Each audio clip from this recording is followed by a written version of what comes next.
जी अस्सलाम वालेकुम नाज़रीन, कैसे हैं आप? ठीक हैं, खैरियत से हैं? नए वीलॉग के साथ आपकी खिदमत में हाजिर हैं। दो अहम तरीन मौज़ूआत पे बात करेंगे इस वीलॉग में। एक का ताल्लुक आर्मी चीफ की एक्सटेंशन के साथ है और दूसरी खबर का ताल्लुक सुप्रीम कोर्ट ऑफ पाकिस्तान से, जो बहुत बड़ी धमाका खेज खबर आई है सामने। वो आपके सामने रखेंगे कि 26वीं आईनी तरमीम को लेकर जजेस में क्या फटा हुआ है, क्या झगड़ा हुआ है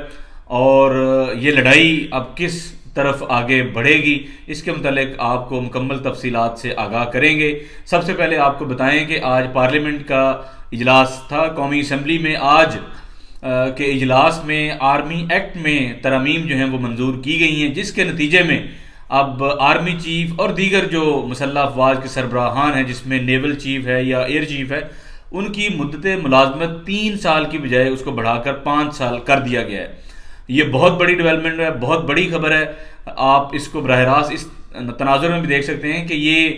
एक्सटेंशन को आप कह लें कि दूसरा नाम जो है वो दिया गया है। ये उनकी मुद्दत मुलाजमत जो थी आर्मी चीफ की, पहले 3 साल के लिए थी, अब उस मुद्दत मुलाजमत को ही बढ़ा के 5 साल कर दिया गया है। और जो उम्र की बलाई हद थी, जो मैक्सिमम एज थी 64 साल, वो भी ख़त्म कर दी गई है। अब आर्मी चीफ जो हैं जनरल आसिम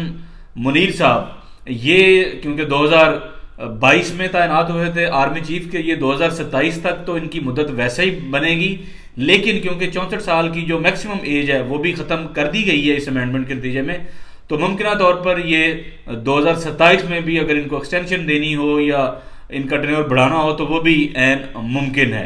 तो ये बहुत बड़ी डेवलपमेंट है और ये चंद ही मिनटों में ये बिल जो है ये पास हुआ है बगैर किसी डिबेट के, अपोजिशन के शोर शराबे में। और उसके साथ साथ जो जजेस की तादाद 100% बढ़ा दी है सुप्रीम कोर्ट में भी, इस पीडीएम की जमातों ने, वो भी आज बिल जो है वो कौमी असम्बली से मंजूर हो गया है। अब 17 की बजाय 34 जजेस जो हैं वो सुप्रीम कोर्ट ऑफ पाकिस्तान में तैनात किए जा सकेंगे। और जुडिशल कमीशन ऑफ पाकिस्तान, जिसकी रिकम्पोजिशन हुई है इस 26वीं मुतनाज़ आईनी तरमीम के नतीजे में, वो तय करेगा कि कितने जजेस और कब जो हैं वो लेने हैं। और जैसे ही ये बिल पास हुआ, जो कायम काम सदर हैं सेनेट के, जो चेयरमैन हैं यूसुफ रजा गिलानी, उन्होंने ट्रैक सूट में ही इन जो मुतनाज़ जो तरमीम हुई हैं इन पे कुगी मार दी है, उसको साइन करके बाकायदा कानून का हिस्सा बना दिया है। ये इतनी बड़ी जल्दी इनको क्या पड़ी हुई थी, क्या ऐसी क्यामत बरपा थी कि इनको रातों रात ये बिल लेके आ रहे हैं, ये पास करवा रहे हैं, फिर उस पर ट्रैक सूट में ही उस पर साइन भी कर रहे हैं। कल सुबह हो जानी थी, क्या उसमें ऐसा मसला था, कल भी साइन कर सकते थे गिलानी साहब, लेकिन रातों रात ही उन्होंने जनाब सारे मामले पे कुगी मारी, उसको साइन किया और बाकायदा कानून का हिस्सा बना दिया। अब आर्मी चीफ जाहिर है जहाँ पे 3 साल के लिए आते थे, अब 5 साल उनकी मुद्दत, ये बहुत बड़ी डेवलपमेंट है। और ये जो सो कार्ड जमहूरी जमातें हैं जो कहती थी कि हम एक्सटेंशन पे यकीन नहीं करते, हम एक्सटेंशन देने के हक में नहीं हैं, देखें बाजवा साहब को पीटीआई ने एक्सटेंशन दे के बाप का दर्जा बनाया था, तो जहां अगर उन्होंने बाप का दर्जा बनाया था, अब तो आपने मौजूदा आर्मी चीफ को दादाबू का स्टेटस दे दिया। आपने तो 3 की बजाय 5 साल उनका टेन्योर कर दिया है। और ये सारा कुछ सिर्फ और सिर्फ इसलिए है कि इनका जो इक़्तिदार है ये बरकरार रहे, इसको कोई छेड़ ना सके। और साथ ही साथ ये जो 17 जजेस से 34 इन्होंने किए हैं, ये भी इसीलिए कि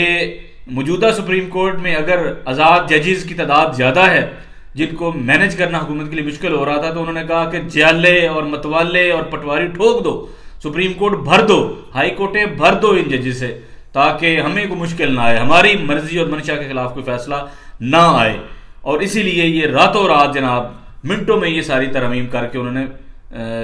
ये सारा प्रोसेस अपना इसको मुकम्मल किया है, और ताकि कोई इनके इक़्तिदार को ना छेड़ सके, कोई अकाउंटेबिलिटी इनकी ना कर सके। और दूसरी बड़ी खबर जो आज के वीलॉग में आपके सामने हमने रखनी थी,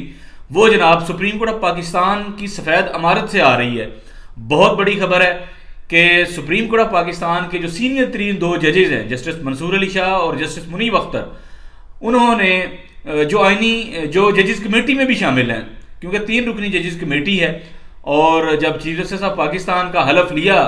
या आफरीदी साहब ने, तो इन्होंने जस्टिस मुनीब अख्तर को दोबारा कमेटी में शामिल किया, और मुनीब अख्तर के साथ जस्टिस मंसूर अली शाह सीनियर तरीन जज होने के नाते वो ऑलरेडी कमेटी में थे। तो इन 3 रुकनी कमेटी में 2-1 की से भी फैसला हो सकता था या 3-0 से भी फैसला हो सकता था। तो ये दोनों जजेस ने 31 अक्टूबर को जस्टिस याहिया अफरीदी साहब से गुजारिश की कि आप कमेटी का इजलास बुलाएं और 26वीं आईनी तरमीम के खिलाफ जो दरखास्तें आई हैं उनके लिए फुल कोर्ट बिठाएं आप। और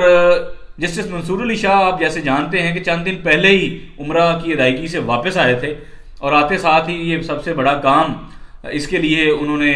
आपस में मशावरत की और फिर कमेटी इजलास बुलाने के लिए जस्टिस याहिया अफरीदी साहब से रिक्वेस्ट की। लेकिन जस्टिस याहिया अफरीदी साहब ने जजेस कमेटी का इजलास बुलाने से इनकार कर दिया,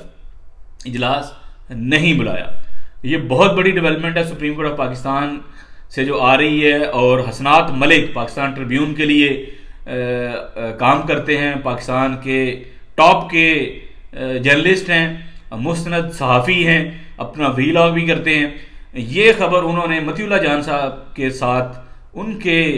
MJ TV पे ये खबर, बहुत बड़ी खबर उन्होंने ब्रेक की कि जजेस कमेटी का इजलास फिर जब याहिया अफरीदी साहब ने नहीं बुलाया तो फिर इन दोनों जजेस ने, जस्टिस मुनीब अख्तर और जस्टिस जो मंसूर अली शाह, इन्होंने फिर जस्टिस मुनीब अख्तर के चैम्बर में फिर ये कमेटी का इजलास बुलाया और अक्सरियत से फिर ये फैसला उन्होंने किया कि 26वीं मुतनाज़ आईनी तरमीम के खिलाफ जो दरखास्तें आई हैं सुप्रीम कोर्ट में, ये फुल कोर्ट के सामने 4 नवंबर को लगाई जाएं। ये नोट बना के उन्होंने रजिस्ट्रार ऑफिस भिजवा दिया कि वो ये बात जो है वो कम्युनिकेट कर दें पूरी अदलिया में, तो बाकी तमाम जजेस को, कि जनाब 4 नवंबर को फुल कोर्ट का इजलास होगा, फुल कोर्ट समाअत करेगी 26वीं आईनी तरमीम के खिलाफ जो दरखास्तें आई हैं उन पे। लेकिन रजिस्ट्रार ने ये जो जजेस कमेटी का फैसला था इसको आगे कम्युनिकेट नहीं किया और हो सकता है यकीनी तौर पे जस्टिस याहिया अफरीदी जो चीफ जस्टिस ऑफ पाकिस्तान हाल ही में तैनात हुए हैं वो भी उनकी आशीर्वाद और मर्जी से ही जो रजिस्ट्रार है सुप्रीम कोर्ट, उन्होंने ये कम्युनिकेशन आगे बाकी जजेस तक नहीं पहुंचाई। और रजिस्ट्रार सुप्रीम कोर्ट ये वही हैं अभी तक खातून रजिस्ट्रार जिनको काजी फायजा साहब ने तैनात किया था। तो ये बहुत बड़ी डेवलपमेंट है और ये बहुत बड़ा फड्डा है अभी पड़ा सुप्रीम कोर्ट ऑफ पाकिस्तान के इन तीनों सीनियर तरीन जजेस में कि जो मुतनाज़ आईनी तरमीम की है PDM की हुकूमत ने, जिसमें सुप्रीम कोर्ट का पूरा निज़ाम इन्होंने तबाह करके रख दिया है, उसके खिलाफ जो तरमीम के खिलाफ जो दरखास्तें आई थी उनको फिक्स करने के लिए जो सिफारिश की जजेस कमेटी की अक्सरियत ने, वो सिफारिश मंजूर नहीं हुई, उस पर अमल दरामद नहीं किया गया। और अब कल का जो इजलास होने जा रहा है जुडिशल कमीशन ऑफ पाकिस्तान का, इस 26वीं आईनी तरमीम के बाद जो नई उसकी तश्कील हुई है, उसका पहला इजलास कल यानी कि बरोज़ मंगल को पाकिस्तान में बरोज़ मंगल को ये इजलास 5 नवंबर को होने जा रहा है। देखना होगा वहाँ पे इस मामले पे क्या पेशरफ्त होती है। लेकिन सहाफ़ी हसनात मलिक के मुताबिक दोनों जजेस ने जब ये अमल दरामद नहीं हुआ उनकी तजवीज़ पे, तो उन्होंने एक ख़त भी तहरीर किया है चीफ जस्टिस याहिया अफरीदी के नाम और अपने खदशात जो हैं वो उनके सामने उन्होंने रखे हैं। उन्होंने प्रोटेस्ट किया इस पे कि आपने क्यों ये जो तजावीज़ थी हमारी उस पर अमल दरामद सुप्रीम कोर्ट के रजिस्ट्रार ने क्यों नहीं किया, उसमें क्यों रुकावट जो है वो क्रिएट की गई और फुल कोर्ट इन आईनी तरमीम को सुनने के लिए क्यों नहीं बिठाई गई। तो ये उन्होंने इन राइटिंग भी मौजूदा चीफ जस्टिस को तहरीर कर दी है कि हमारी तजावीज़ पे अमल दरामद नहीं हुआ। अब देखते हैं supreme judicial council supreme judicial का इजलास जो आज होने जा रहा है, जुडिशल कमीशन ऑफ पाकिस्तान का जो जुडिशल कमीशन का इजलास आज होने जा रहा है याहिया अफरीदी साहब की सरबराही में, उसमें हुकूमत और अपोजिशन के लोग भी होंगे, सीनियर 3-4 जजेस भी होंगे। इसमें आईनी बेंचेस बनने के हवाले से भी बातचीत होगी, आईनी बेंचों का सरबराह बनने के हवाले से भी बात होगी, फिर नए जजेस की तैनाती के हवाले से भी इस पे बात होगी। आज का इजलास इस लिहाज से बड़ा अहम होगा और देखना होगा कि उस पर क्या बातचीत सामने आती है, क्या वहाँ पे फैसला किया जाता है। क्या अब सारे इस सिनारियो में देखना होगा कि क्या याहिया अफरीदी साहब ने मिलकर छुरा घोंपा है अपने ब्रदर जजेस की पीठ में, या कि वो देख रहे हैं कि जुडिशल कमीशन का जब इजलास होता है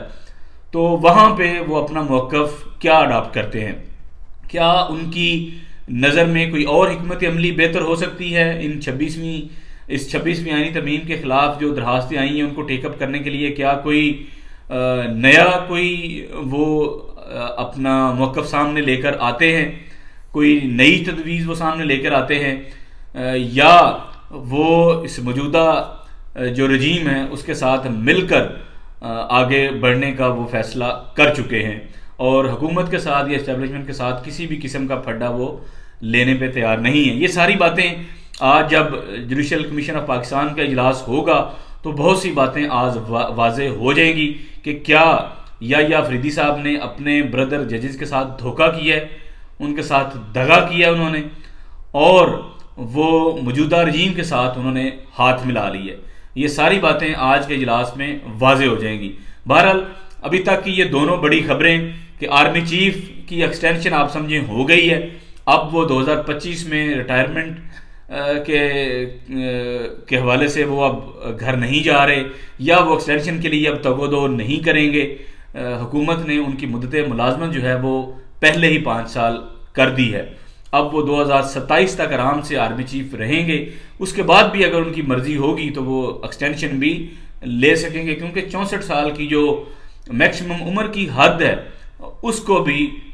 इस तरमीम में ख़त्म कर दिया गया है। तो अब आर्मी चीफ की मर्जी होगी, जब वो दिल करेगा वो घर जाएंगे, नहीं दिल करेगा तो वो अपनी मुद्दत मुलाजमत आराम से बढ़वा भी सकते हैं मौजूदा रजीम से। तो दूसरी तरफ जो अदालत में फड्डे पड़े हैं सीनियर तरीन जजेस के दरमियान के मामलात, ये जो कंट्रोवर्शियल आईनी तरमीम की गई है इसका फेट क्या होगा, इस पे क्या आगे लाहेअमल बनता है। जुडिशल कमीशन ऑफ पाकिस्तान की मंगल के रोज़ होने वाले इजलास में बहुत सी चीज़ें जो हैं वो तय हो जाएंगी। इस हवाले से आपको मुसलसल हम अपडेट रखेंगे। अभी तक इजाज़त दें, अल्लाह हाफिज़।